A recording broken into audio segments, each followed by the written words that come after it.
England was the first country to compete with Spain for claims in the New World. Queen Elizabeth I supported explorations as early as the 1570s. Sir Humphrey Gilbert led the first English settlement efforts, but he did not establish any lasting settlement.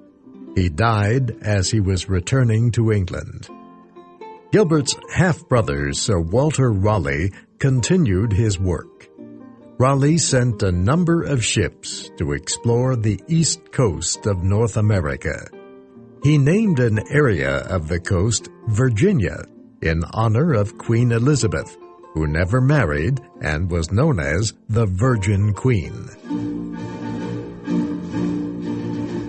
In 1585, about 100 men settled on Roanoke Island off the coast of the present-day state of North Carolina.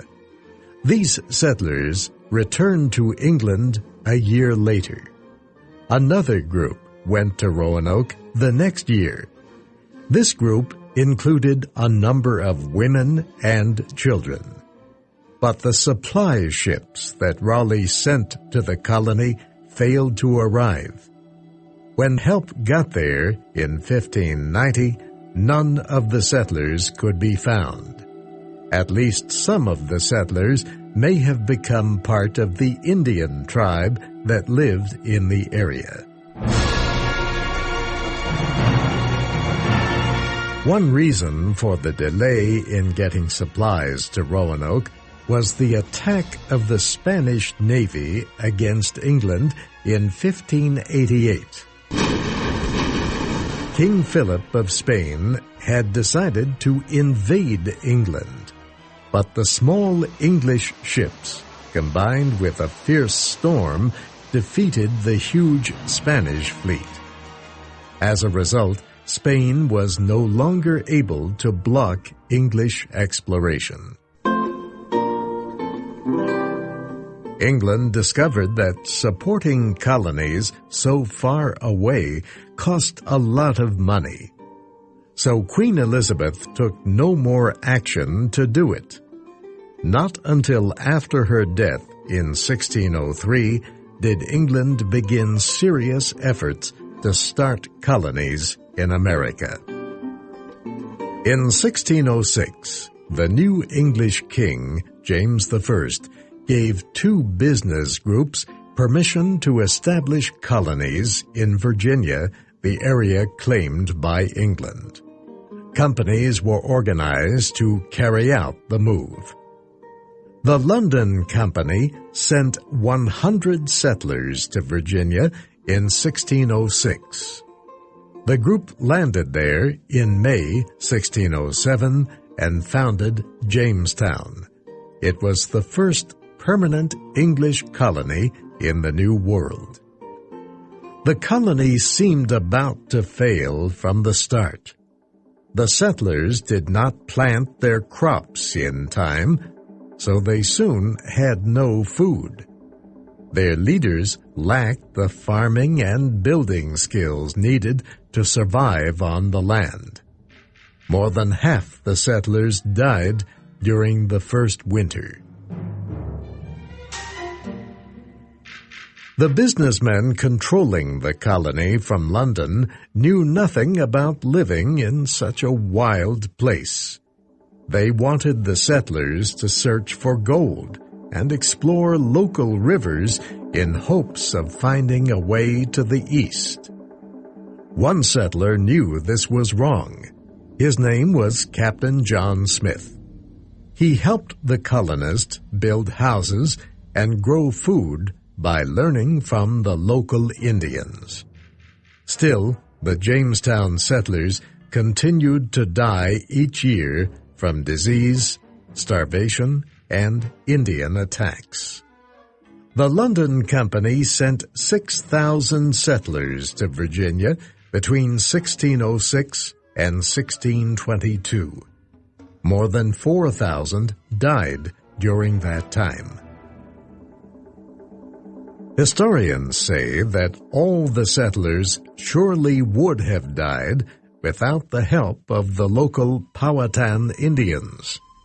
The Indians gave the settlers food. They taught them how to live in the forest. And the Powhatan Indians showed the settlers how to plant new crops and how to clear the land for building. The settlers accepted the Indians' help. Then, however, the settlers took whatever else they wanted by force.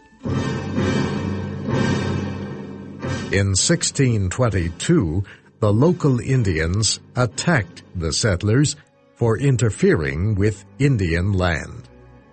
340 settlers died. The colonists answered the attack by destroying the native tribes living along Virginia's coast.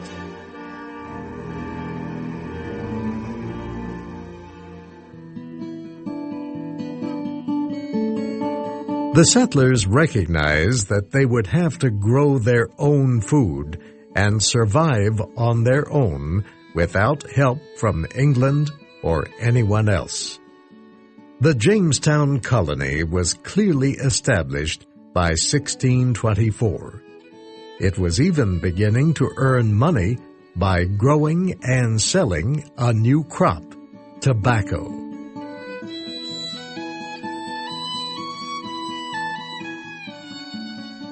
The other early English settlements in North America were much to the north, in what is today the state of Massachusetts. The people who settled there left England for reasons different than those who settled in Jamestown. The Virginia settlers were looking for ways to earn money for English businesses. The settlers in Massachusetts were seeking religious freedom.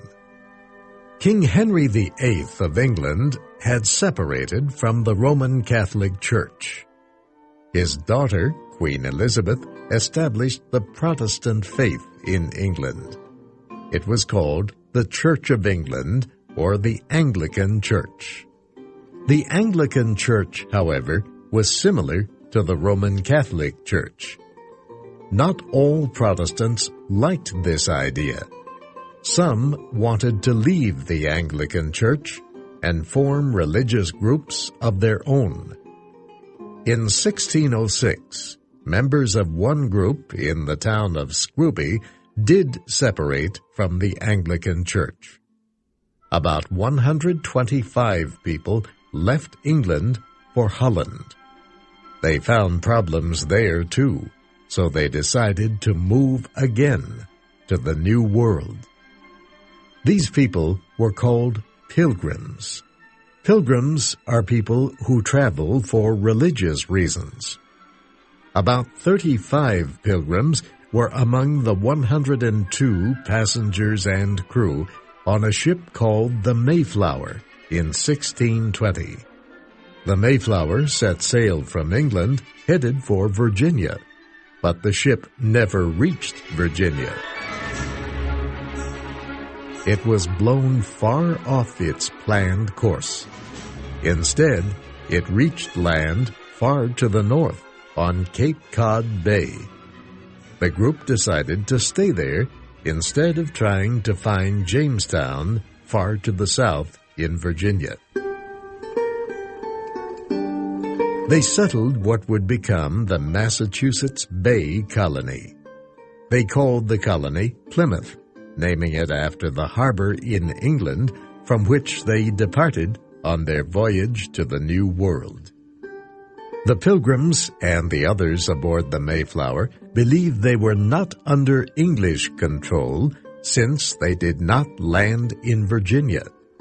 They saw the need for rules that would help them live together peacefully. They wrote a plan of government, which they called the Mayflower Compact. It was the first such plan ever developed in the New World. They elected William Bradford as the first governor of the Plymouth colony. We know about the first 30 years of the colony, as William Bradford described it in his book of Plymouth Plantation. It is also sometimes referred to as William Bradford's Journal. It actually tells the story of the Pilgrims from 1608, when they settled in the Netherlands through the Mayflower voyage until the year 1647. It ends with a list, written in 1650, of Mayflower passengers and what happened to them.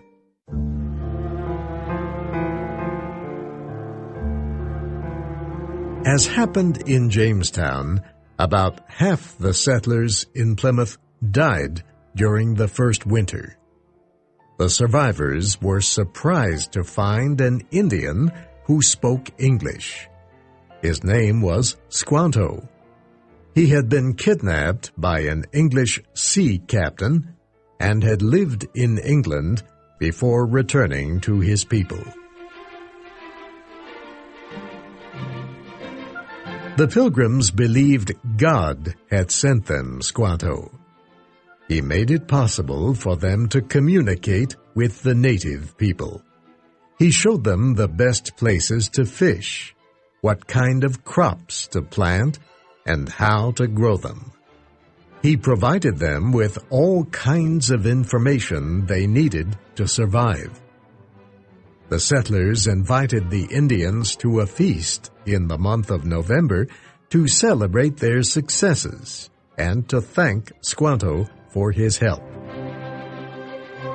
Americans remember this feast when they celebrate the holiday of Thanksgiving Day in November. Other English settlers began arriving in the area now called New England. One large group was the Puritans. Like the Pilgrims, the Puritans disagreed with the Anglican Church, but they did not want to leave the church. The Puritans wanted to change it, to make it more holy in their view. Their desire for this change made them unwelcome in England. The first ship carrying Puritans left England for America in 1630. By the end of that summer, 1,000 Puritans had landed in the Northeast. Charles, the new English king, had given permission for them to settle in the Massachusetts Bay area.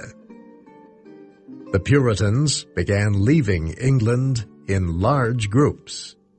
Between 1630 and 1640, 20,000 sailed for New England.